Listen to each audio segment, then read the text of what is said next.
قل هذه سبيلي أدعو إلى الله على بصيرة أنا ومن اتبعني وسبحان الله وما أنا من المشركين.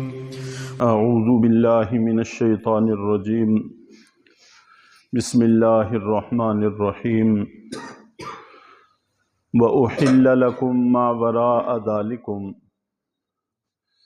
أَن تَبْتَغُوا بِأَمْوَالِكُمْ مُحْسِنِينَ غَيْرَ مُسَافِحِينَ.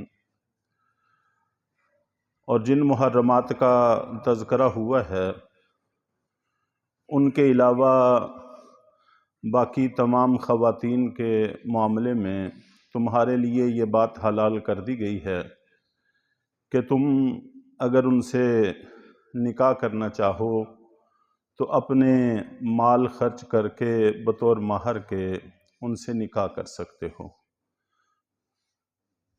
یہاں پر ایک لفظ اللہ تعالیٰ نے استعمال کیا ہے ان تبتغوا، کہ تم تلاش کرو. یہ مردوں کو خطاب ہے.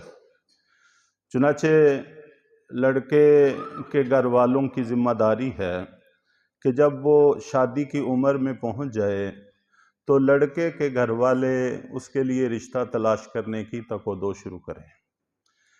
یہی طریقہ موافق اور مناسب ہے، لیکن اس معاملے میں بھی ہم شریعت کے مزاج سے بالکل ہٹ گئے ہیں. لڑکے کے والدین بڑے اطمینان کے ساتھ گھروں میں بیٹھے رہتے ہیں کہ ہمارا تو بیٹا ہے، ہمیں تو کوئی مسئلہ نہیں ہے، اور بیٹیوں والے پریشان ہوتے ہیں. چنانچہ بہت سارے گھرانوں میں بلکہ اکثر جگہ پر بیٹوں کے شادیاں روک لی جاتی ہیں تاکہ ان کی بہنوں کی شادیاں ہو جائیں تو پھر ان کی شادیاں کریں گے. اور ظاہر ہے کہ جس نے بھی اپنی بچی کی شادی کرنی ہے وہ کسی نہ کسی بچے سے ہی شادی کرنی ہے. تو جب سب گھر والے اپنے بچوں کی شادیاں روک لیں گے تو بچیوں کی شادیاں کیسے ہوں گی؟ اس لیے جو ترتیب بنی ہوئی ہے اس کے مطابق ہی نظام کو چلانے کی کوشش کرنی چاہیے. اسی میں آسانی ہے. سب کے بچے بھی ہیں، بچیاں بھی ہیں. جب سبھی اپنی ترتیب سے نکاح کرتے جائیں گے تو معاملے سب کے سدھرتے چلے جائیں گے. اور اصل میں ہوتا ایسے ہی ہے کہ جب ایک معاملہ غلط ہوتا ہے تو پھر غلط سے متصل بہت سارے معاملے غلط ہو جاتے ہیں.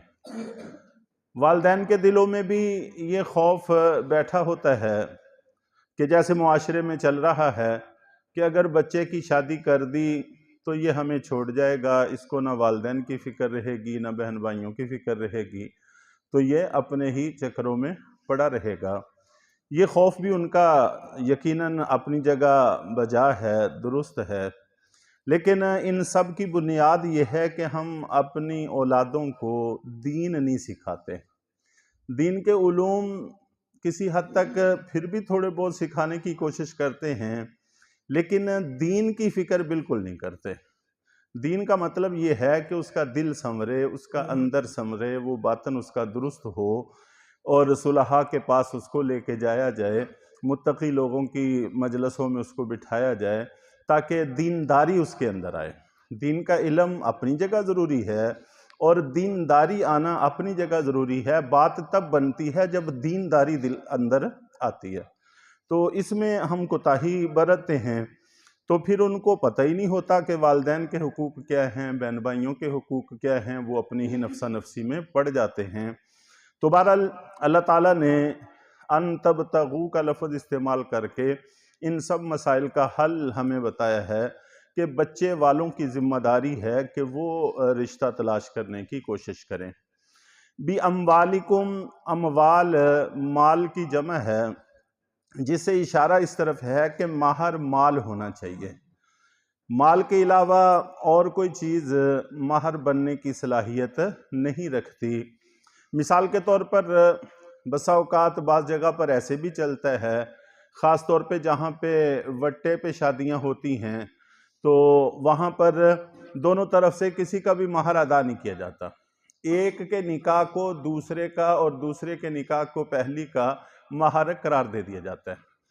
تو نہ ہم مہر دیتے ہیں نہ مہر لیتے ہیں، تو یہ جائز اور درست نہیں ہے، بلکہ حق مہر دونوں طرف سے علیحدہ علیحدہ طے کر کے ادا کرنا ضروری ہے۔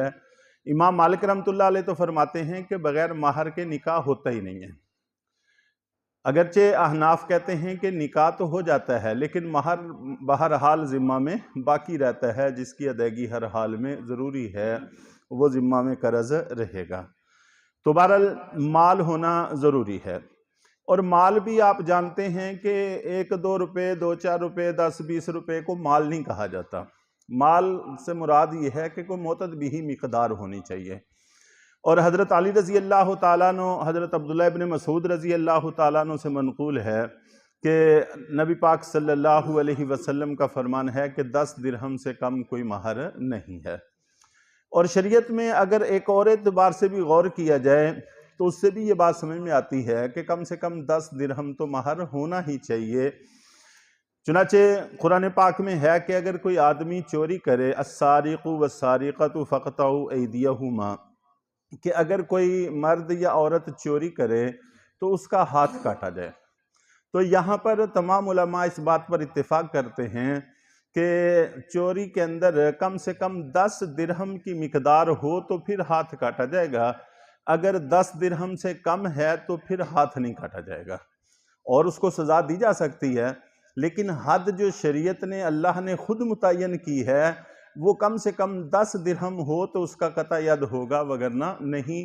تو انسانی عضو کی کم سے کم مالیت 10 درہم ہے، اور زیادہ کا تو آپ پڑھ چکے ہیں، سن چکے ہیں بارہا کہ دیت ایک ہاتھ کاٹنے پر کم سے کم 50 اونٹ آدمی کا ذمہ واجب ہوتے ہیں۔ اگر کسی کا آدمی ہاتھ کاٹ دے ناجائز طور پر تو اس کی قیمت کم سے کم 50 اونٹ ہیں، جو کروڑوں کی رقم بن جاتی ہے۔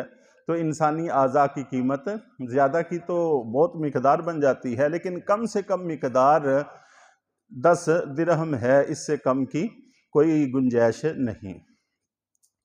اور حق مہر کے بارے میں یہ بات بھی طے ہے کہ جس وقت رخصتی ہو گئی تو پھر پورا مہر ادا کرنا ضروری ہے، پورا مہر ادا کرنا ضروری ہے۔ اور اگر رخصتی نہیں ہوئی، اس سے پہلے خدا نخواستہ طلاق واقع ہو گئی، پھر بھی آدھا مہر واجب ہوتا ہے۔ نسبت قائم ہو گئی، نکاح ہو گیا اور رخصتی نہیں ہوئی، تو اس نسبت کی بھی اللہ نے لاج رکھی ہے کہ کم سے کم آدھا مہر جو تم نے طے کیا ہے اب بھی دینا ہوگا۔ تو عام طور پر دیکھا یہی جاتا ہے کہ اگر خدا نخواستہ رخصتی سے پہلے طلاق ہو جائے تو پھر مہر کی کوئی بات ہی نہیں سمجھی جاتی، یہ بھی ذمہ میں واجب رہتا ہے، اور قیامت والے دن اس کا حساب دینا ہوگا۔ تو تمہارے لیے حلال کی ہیں خواتین سے نکاح کرنا، لیکن اس کے لیے ایک شرط تو یہ ہے کہ تم اپنے مال خرچ کرو بطور مہر کے، چنانچہ مہر کے بغیر نکاح منعقد نہیں ہوتا۔ اور دوسری شرط ذکر کی ہے محسنین غیر مصافحین، کہ مقصود نکاح سے پاکیزگی اور عفت ہو، محض وقت گزاری نہ ہو۔ تو چنانچہ مال لوگ بدکاری کے لیے بھی خرچ کرتے ہیں، اس خرچ کرنے سے کچھ بھی حلال نہیں ہوتا، وہ خرچ کرنا بھی حرام ہے، اور برائی تو اپنی جگہ پر برائی ہے ہی۔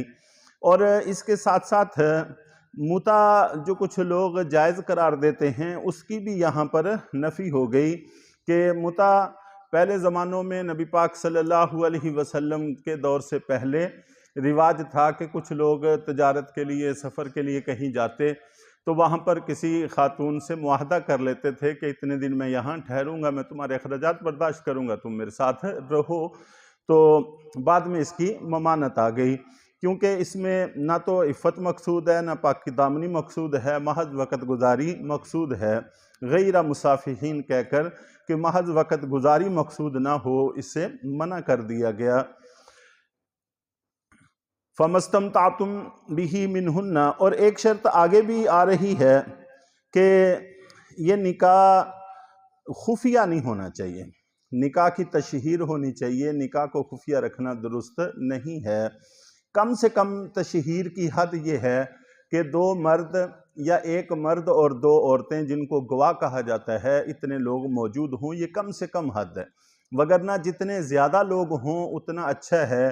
یہی وجہ ہے کہ مساجد کے جمعہ کے اجتماعات میں اور بڑے بڑے پروگراموں میں جہاں صلحاء بھی جمع ہوتے ہیں تو ایسی جگہوں پر نکاح کرنے کو پسند کیا گیا ہے، تو اس لیے اس کا اہتمام بھی رکھنا چاہیے۔ خفیہ نکاح کسی طور پر بھی درست نہیں ہے۔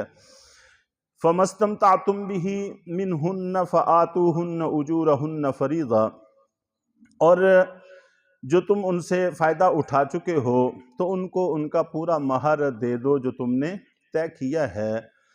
وَلَا جُنَاحَ عَلَيْكُمْ فِي مَا تَرَاضَيْتُمْ بِهِ مِنْ بَعْدِ الْفَرِيضَةِ، اور اس میں تم پر کوئی حرج نہیں ہے کہ تم آپس کی رضامندی سے طے کرنے کے بعد کچھ کمی بیشی کر لو۔ فرض کریں 50,000 مہر طے ہوا ہے تو مرد کہتا ہے کہ میں 50 کی بجائے لاکھ آپ کو دے دیتا ہوں، تو کوئی حرج کی بات نہیں ہے، اچھی بات ہے۔ یا عورت کہتی ہے کہ چلو تم 50 کی بجائے مجھے 40,000 دے دو، تو کوئی حرج کی بات نہیں ہے، بشرطے کہ کسی طرح کا کوئی معاشرتی دباؤ نہ ہو، دل کی خوشی سے ہو۔ ان اللہ کان علیما حکیما، یقیناً اللہ تعالی جانتے ہیں اور حکمت والے ہیں۔